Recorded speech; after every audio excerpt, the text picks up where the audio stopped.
Shalom à tous. Donc à Kippour, à Rosh Hashanah aussi, à Kippour surtout, on comparait devant le tribunal suprême et on espère que le jugement va bien se terminer. On espère, mais on n'est pas sûr en fait. Et la question qu'il faut se poser, c'est qui comparait exactement devant le juge suprême le jour de Kippour?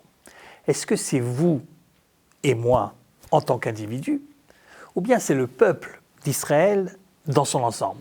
Eh bien, la vérité, si on regarde les textes des prières de Kippour, on s'aperçoit que les deux, on essaye les deux.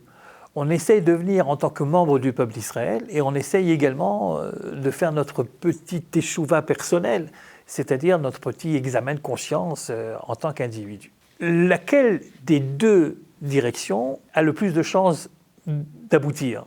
Évidemment, c'est lorsque je parle en tant que membre du peuple juif que j'ai plus de chances d'aboutir, vous comprenez? Si je viens en tant que moi, Eli Kling, et je dis à Dieu, pardonne mes fautes que j'ai faites pendant l'année, qu'est-ce qui va se passer dans le grand ordinateur céleste? Eh bien, dès que je commence à prier, en tant que moi-même, tout de suite, dans le grand ordinateur, il y a ma fiche qui va sortir de l'ordinateur, et là-bas, il y aura écrit Eli Kling, et là, imaginez le bon Dieu lui-même qui prend la fiche et qui dit alors Eliyahu Kling. Ok. Alors d'abord, en Kippour de l'année passée, dès Kippour était terminé, on a prié la prière habituelle du soir, qui est donc la prière du lendemain de Kippour. Et là, tu n'as pas eu la ferveur nécessaire. Tu as pensé à ton repas et tu n'as pas pensé à ce que tu étais en train de dire. Ça commence mal, ton année passée. Et après, alors voilà ce que tu as fait. D'abord, tu n'as pas commencé à construire la soukha, alors que normalement, dès qu'il pourrait terminer, on devrait commencer à construire la soukha. Et toi, tu as attendu flemmard le lendemain pour pouvoir commencer à construire la soukha. Et etc. Ça n'en finit plus, la fiche est énorme. Alors évidemment, à la fin, le bon Dieu, il te dit, mais qui tu es toi, mon cher Élie, pour oser me demander à moi de te pardonner? Tu devrais avoir honte d'oser venir vers moi et de me demander d'intercéder en ta faveur. Tu t'es regardé. Oui, mais ça, c'est si je viens en tant qu'individu. Mais si je viens en tant que membre du peuple juif, ça c'est autre chose, en tant que peuple juif. Mais j'ai plein de choses à lui dire à ce moment-là, parce que le peuple juif, il a beaucoup souffert cette année. Moi, personnellement, non. Mais le peuple juif a beaucoup souffert. Il y a eu des gens qui ont été blessés, il y a eu un problème économique en Israël, il y a eu des manifestations, des contre-manifestations, les gens se sont pas tellement appréciés l'un l'autre, vous voyez. Et donc, la crise est tellement grave, pardonne-leur, on ne va pas rajouter en plus des problèmes aux problèmes déjà existants. Et puis bon, c'est un peuple qui a tellement souffert depuis des générations. Moi, personnellement, non. Moi, je suis né à une période où, au niveau de l'antisémitisme, je vais vous dire, moi, personnellement, je suis né ou trop tôt ou trop tard. Tant mieux, remarquez. Je serais né un peu plus tôt, j'y coupais pas, et puis je serais né un peu plus tard, je ne veux pas y penser non plus. Mais là, je suis né dans une bonne période. J'ai vécu en France, il n'y avait pas du tout de problème d'antisémitisme au moment où moi j'ai vécu là-bas, jusqu'à ce que je monte en Israël. Je suis monté à la bonne période. Après, ça commençait à pourrir un petit peu. Enfin bon, en tout cas, en tant qu'individu, je ne peux pas me réclamer de l'antisémitisme. Je ne peux pas dire le peuple a beaucoup souffert et pitié de moi. Parce que toi, tu n'as pas souffert, mon pauvre ami. Par contre, si je viens en tant que membre du peuple juif, alors là, je peux y aller, et l'Inquisition, et la Shoah, et la destruction du temple. Et puis en plus, il y a le mérite de nos pères. Quoi, de ton père Kling? Non, pas de mon père. De nos pères, des patriarches, d'Abraham, Yitzhak et Yaakov. Abraham, on lui a demandé de sacrifier son fils. Il l'a fait. Et qu'est-ce qu'on insiste sur le sacrifice d'Yitzhak à Rosh Hashanah et à Kippour? Vous voyez qu'on a beaucoup plus de chance finalement si on prend l'option collective que si on prend l'option individuelle. Alors vous allez me dire, si on a tellement de chance avec l'option collective, pourquoi est-ce qu'on essaye également le côté individuel?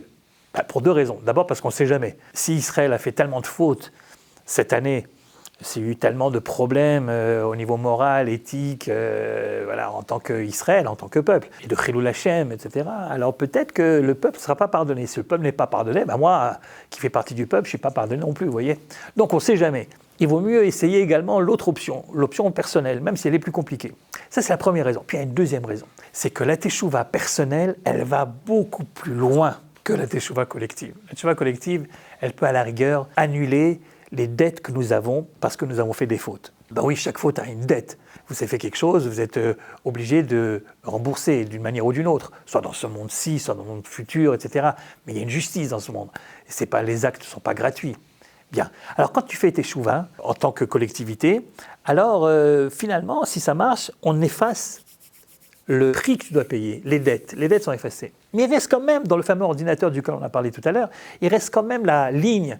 Eli, Kling, ce jour-là, a fait telle faute.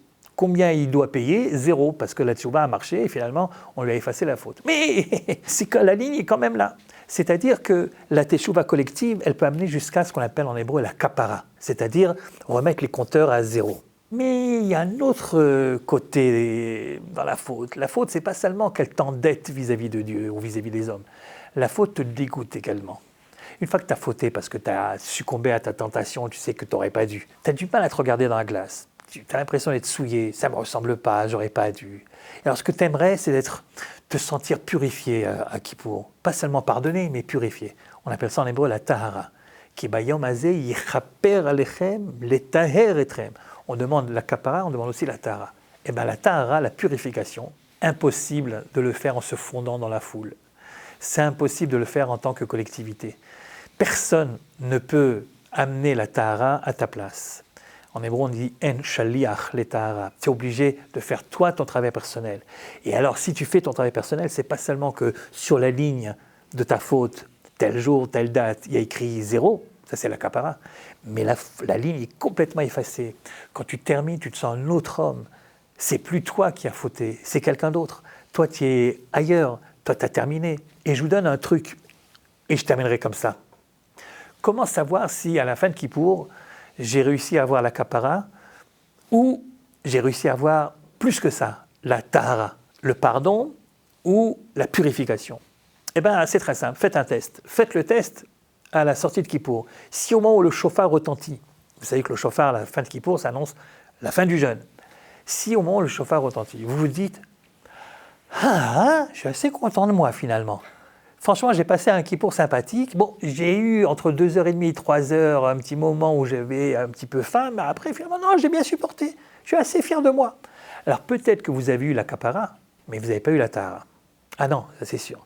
Si par contre, au moment où le chauffard retentit, vous dites « Ah, quel homme nouveau je suis devenu, quelle femme nouvelle je suis devenu. Je me sens pur, j'ai plus de souillure, j'ai plus honte de moi, je me sens un autre être. » Ça veut dire que vous avez fait une teshuva personnelle qui est arrivée jusqu'au trône céleste jusqu'au Kisei HaKavod, et vous avez eu non seulement la kapara, mais également la tahara. C'est tout le bien que je vous souhaite et que je nous souhaite pour le Kippour qui arrive ces prochains jours.